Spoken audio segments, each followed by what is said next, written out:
hal ini dibiarkan adanya caci maki, apalagi di ruang publik, bagaimana dengan moral anak-anak cucu kita nanti? Moral anak-anak kita lebih bagus dari moral Anda sebagai senior gitu.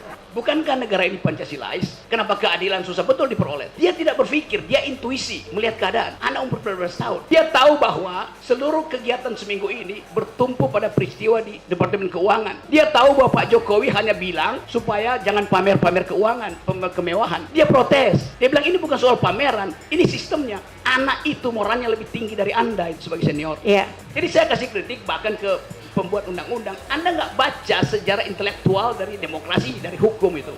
Yeah. Itu pentingnya di Fakultas Hukum diajaran intellectual history, legal philosophy. Jadi kalau saya layani pertanyaan begini, itu saya cuma bayangkan kalian di Fakultas Hukum belajar apa itu? Kalian belajar undang-undang bukan hukum.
Terus ini dua pertanyaan terakhir ahli ya. Silakan Pak Jaksa. Dalam konteks kekinian atau masa kini bahwa memaknai keonaran atau onar itu kan tidak dalam artian yang sempit karena dengan majunya teknologi dan perkembangan zaman, ya kan? Yang ingin saya tanyakan, apakah keonaran atau keributan itu di dunia maya, medsos tadi, seperti yang saudara pernah saya tanyakan tadi, itu harus sifatnya itu harus fisik? Itu pertanyaan saya. Harus fisik atau enggak? Huru hara, pukul-pukulan, bakar-bakaran kayak gitu, ributan di dunia medsos, maya antara pro kontra, itu apakah bisa memenuhi kualifikasi keonaran atau onar? Itu namanya faulty reasoning, namanya red herring gitu. Bisa di Indonesia kan? Bisa, Anda bisa. Saya ajarin sedikit. Istilah filsafat saja harus diterangkan. Saya ajarin sedikit ya. Ini lagi sibuk orang nyari kambing hilang itu. Tiba-tiba sebelah sana datang tukang jual obat bilang bahwa saya jual obat yang bisa saudara masuk surga. Maka Anda pindah dari kerumunan ini, pindah ke situ. Itu namanya red herring. Mengambil atensi lain dari hal yang lagi dipercakapkan. Anda lakukan faulty argument itu. Anda sendiri bilang itu dunia maya. Lalu Anda bilang mesti ada kegiatan fisik nggak di dunia maya? Bagaimana mungkin dunia maya ada kegiatan fisik? Kan saya melihatnya kan itu kan tidak boleh dimaknai sempit sekarang dengan perkembangan teknologi dan sudah sebentar. Ini terakhir ini. Silakan terakhir. Dari saya. Ini kembali lagi tentang keonaran tadi, pro kontra. Ya. Dari segi bahasa, menurut saudara, apakah bentuk suatu keonaran atau onar? Terus berikutnya, ini ahli filsafat ya, ini. Kegaduhan di medsos, apakah bisa diartikan sebagai bentuk keonaran? Itu aja penegasan saja. Penegasan, ya. Hukum itu dilakukan dengan dua maksud. Pertama, menuntut keadilan dengan segala macam versi. Kedua, menguji keadilan itu. Karena itu ada peran devil's advocate, advocatus diaboli, bahasa Latinnya. yang memang tugasnya membuat keonaran. Anda lakukan hal yang sama, ini semua keonaran. Kan itu maksudnya. Iya nggak fisik, tetapi nggak boleh.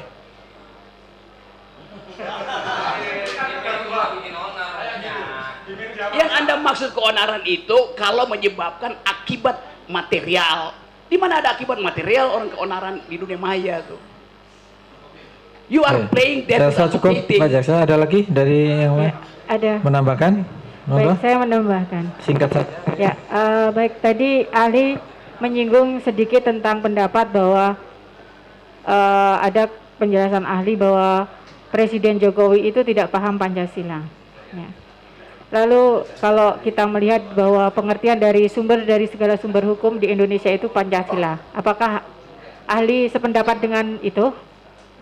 Sumber dari segala sumber hukum adalah Pancasila di Indonesia. Bukan saya sependapat, faktanya memang begitu. Oke, baik. Tapi saya tidak sependapat kalau saya bikin kajian filosofi bahwa Pancasila itu sumber dari segala sumber hukum. Itu yang menyebabkan kalau saya pakai parameter itu seluruh peristiwa reasoning kebijakan Jokowi tidak fit and proper dengan sumber segala sumber hukum itu. Baik, enggak. Saya hanya menanyakan apakah sumber dari segala sumber hukum di Indonesia adalah Pancasila, itu sudah menjadi pedoman. Ya, baik, baik. Artinya bahwa dalam kehidupan bernegara, berbangsa, bermasyarakat, berbangsa dan bernegara, semua warga negara Indonesia harus berdasarkan Pancasila. Oke. Salah satu butir pelaksanaan dari Pancasila adalah salah satunya saling menghormati sesama manusia. Baik.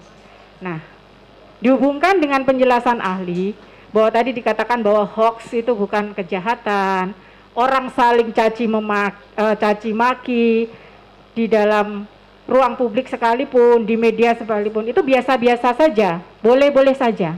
Yang saya tanyakan, kalau itu menimbulkan suatu hal yang pada akhirnya tadi saling dendam, saling caci maki, saling bermusuhan, ada pro dan kontra. Bagaimana dengan kehidupan bangsa kita? Bagaimana dengan pendidikan moral bangsa kita? Kita ini yang senior-senior ini kan memberikan edukasi kepada yang junior-junior. Kalau hal ini dibiarkan adanya caci maki, apalagi di ruang publik, bagaimana dengan moral anak-anak cucu kita nanti? Moral anak-anak kita lebih bagus dari moral Anda sebagai senior gitu. Saya terangkan ya, saya terangkan. 3 jam lalu seorang anak SD umur 14 tahun wawancara saya di ruang rapat situ. Dia anak SMP, matanya cacat. Dia mendengarkan seluruh podcast saya tentang keadilan. Dan dia bilang begini, saya umur 14 tahun, tapi saya mau protes kenapa negara ini terus menerus tidak dia pakai bahasa, bukankah negara ini Pancasilais? Kenapa keadilan susah betul diperoleh? Dia tidak berpikir, dia intuisi melihat keadaan. Anak umur 14 tahun, dia tahu bahwa seluruh kegiatan seminggu ini bertumpu pada peristiwa di Departemen Keuangan. Dia tahu bahwa Pak Jokowi hanya bilang supaya jangan pamer-pamer keuangan, kemewahan. Dia protes, dia bilang ini bukan soal pameran, ini sistemnya. Anak itu moralnya lebih tinggi dari Anda itu sebagai senior. Iya. Dari mana saudara mengatakan bahwa itu moralnya lebih tinggi dari saya? Dari cara dia memprotes. Apakah saya memprotes saudara? Anda bertanya seolah-olah moral mereka itu harus Anda didik. Saya menanyakan. Anda bilang tadi, kita senior mesti mendidik anak-anak ini. Loh, dia udah lebih pinter moralnya daripada senior. Saudara ahli tadi mengatakan bahwa tadi saudara seperti mencontohkan pertanyaan teman saya tadi. Ada kambing hilang sama orang yang jualan jamu, ya kan? Mengalihkan seperti, mohon maaf Bapak. Sebentar, biar gini aja to the point aja. Pertanyaan tadi udah terserah. Jadi saya hanya bertanya, saudara ahli masih berpendapat bahwa saling mencaci, saling memaki, memancing opini publik yang menimbulkan pro kontra di area publik. Ya. Gini ya. Konteksnya karena informasi tertutup, hoax timbul. Sudah berkali-kali tadi disampaikan ahli. Ya. Oke, sekarang satu lagi pertanyaan. Saya tanya ahli, saudara ahli, secara pribadi, saudara percaya nggak dengan informasi yang disampaikan Bambang Tri? secara pribadi saudara percaya nggak dengan informasi yang disampaikan oleh Bambang Tri? Saya ingin informasi itu diuji di wilayah akademis. Nggak, saya tanya percaya atau tidak? Tunggu, sebentar, tolong.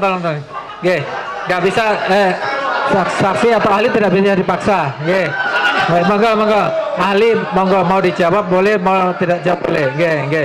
Oke, sebentar, sudah saya rasa cukup, oke, karena, itu, saya rasa tidak, saya rasa cukup nih. Izin yang mulia, bertanya. Mas ada? Masih yang mulia. To the point aja ya, supaya jangan berbelit-belit supaya to the point aja Tadi ahli menjelaskan mengenai penerapan perbedaan hate speech antara di Eropa dan Amerika terhadap menghujat seorang wanita. Yang saya tanyakan, hal-hal apa saja yang mempengaruhi hal tersebut? Ya mungkin contohnya tadi hate speech, mungkin penerapan hukuman seperti orang menabrak babi di Papua dengan di Jawa itu kan berbeda, mungkin hukum adatnya. Hal-hal apa saja yang mempengaruhi hal tersebut? Seperti itu. Ini ya, hate speech itu istilah di dalam hukum internasional yang dikaitkan dengan persoalan masa lalu di mana satu kelompok itu dihinakan, itu dasarnya. Ini bukan soal local wisdom, salah lagi Anda tuh, nggak ada urusan dengan local wisdom. Kenapa begitu? Supaya memproteksi potensi itu berlangsung ke depan itu. Itu intinya tuh. Jadi kalau saya terangkan etimologi, genealogi dari soal-soal itu, saya mau beritahu bahwa sistem berpikir kita dibuat sedemikian rupa sehingga kita lupa bahwa sesuatu itu ada sejarahnya tuh. Termasuk KUHP yang baru itu. Kan kacau isinya kan. Karena nggak ngerti sejarah tentang hate speech itu. Jadi diterjemahan, oh hate speech artinya ujaran kebencian. Oh, hate speech itu kata utuh, nggak boleh diterjemahkan. Begitu terjemahkan, dia berubah menjadi fungsi untuk kita vote aja siapa yang yakin bahwa itu benar apa salah. Loh itu nalarnya ada di situ. Jadi saya kasih kritik bahkan ke pembuat undang-undang. Anda nggak baca sejarah intelektual dari demokrasi, dari hukum itu. Itu pentingnya di Fakultas Hukum diajaran intellectual history, legal philosophy. Itu jadi kalau saya layani pertanyaan begini, itu saya cuma bayangkan. Kalian di Fakultas Hukum belajar apa itu? Kalian belajar undang-undang, bukan hukum. Saya semua tahu ya, kalau kita semua belajar filsafat, jadi Pak Jaksa, Pak pengacara juga tahu. Mungkin jawaban yang disampaikan oleh ahli mungkin saja tidak sesuai dengan apa yang kita pikirkan kan.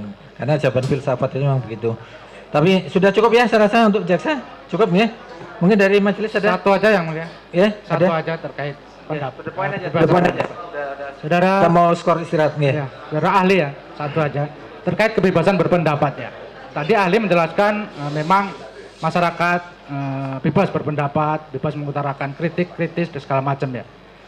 Menurut ahli, apakah kebebasan berpendapat tersebut, apakah sebebas-bebasnya tanpa ada batasan-batasan, tanpa ada aturan-aturan yang diatur di dalam negara kita selaku negara hukum? Secara normatif tidak boleh ada larangan terhadap kebebasan berpendapat. Tunggu dulu. Secara normatif. Karena prinsipnya adalah hanya mungkin seseorang itu dihargai dignitinya kalau seluruh pendapatnya dia keluarkan. Penghalangan pertama kekuasaan, pengalaman kedua feodalisme, kultur, pengalaman ketiga ketakutan psikologi. Jadi di dalam teori tentang freedom of speech, di bagian penghalang itu yang dihilangkan, bukan kebebasannya yang dimajukan, penghalangnya yang harus disingkirkan. Begitu cara berpikirnya. Kenapa? Karena kebebasan itu tidak diberikan oleh hakim, tidak diberikan oleh presiden, tidak diberikan oleh jaksa. Datangnya dari hukum alam. Yang menghalangi itu hukum sosial. Maka tidak mungkin kita memaksimalkan kebebasan. Itu udah melekat di kita. Yang bisa kita lakukan, kurangi penghalangan itu. Begitu logikanya. Kami hargai pendapat ahli. Sebentar ya. Ahli sepakat kita di Indonesia ini adalah negara hukum ya. Nah, bahwa ada suatu aturan hukum lah tertentu tentang pembatasan berpendapatnya. Nah, sebagai ahli filsafat dan saya juga ingin tahu apa dari tujuan dibuatnya pembatasan terkait kebebasan berpendapat berdasarkan pasal 28 huruf C Undang-Undang Dasar. Ini pertanyaan 30 tahun lalu waktu saya masih jadi penasihat Buyung Nasution itu soal beginian. Gini, pasal yang mengatur kebebasan berpendapat itu untuk memaksimalkan kebebasan berpendapat, bukan untuk menghalangi. Karena ada ABCD segala macam yang sering disebut coba Egy Sujana. Jadi kalau semakin diatur kebebasan itu, semakin nilai pendapatnya semakin kurang. Jadi diatur sedemikian rupa supaya kebebasan berpendapat yang datangnya dari human dignity diwariskan oleh alam semesta melalui fatwa Tuhan atau hukum alam itu jangan dihalangi oleh hal-hal yang sifatnya politis, kultural, macam-macam. Jadi prinsipnya negativity, bukan positivity. Karena yang berpendapat itu manusia itu udah bagus. Yang mesti kita halangi mereka yang menghalangi kebebasan berpendapat. Jadi jangan dibalik, sama seperti logika Pak Jokowi. Jokowi bilang begini, demi kesatuan tidak boleh ada perbedaan. Loh dari awal negara ini didirikan atas perbedaan. Jadi karena ada perbedaan maka diperlukan persatuan. Jangan dibalik, demi persatuan nggak boleh ada perbedaan. Itu ngaco logikanya presiden. Cukup? Sekali lagi ya. Ya, cukup poin aja. Ya, soalnya kita terkait tadi ahli menyampaikan bahwa yang menerima hoak adalah dungu ya. Masih ingat ya tadi? Yang menerima hoak adalah dungu, bukan penyebar hoaknya ya. Itu resiprokal aja kan? Ya. Ya, apakah ahli pernah menerima suatu hoak yang kemudian menyebarkan hoak tersebut? Nggak pernah saya nyebarin hoax. Ya.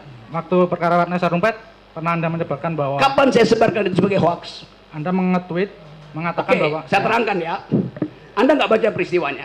Waktu peristiwa Ratna Sarumpait terjadi, saya ada di ketinggian 5.600 meter di Gunung Elbrus, suhu 26 derajat Celcius minus, angin 90 km. Bagaimana mungkin saya nge-tweet dari situ? Bagaimana mungkin? Saya ganti SIM card pakai Rusia.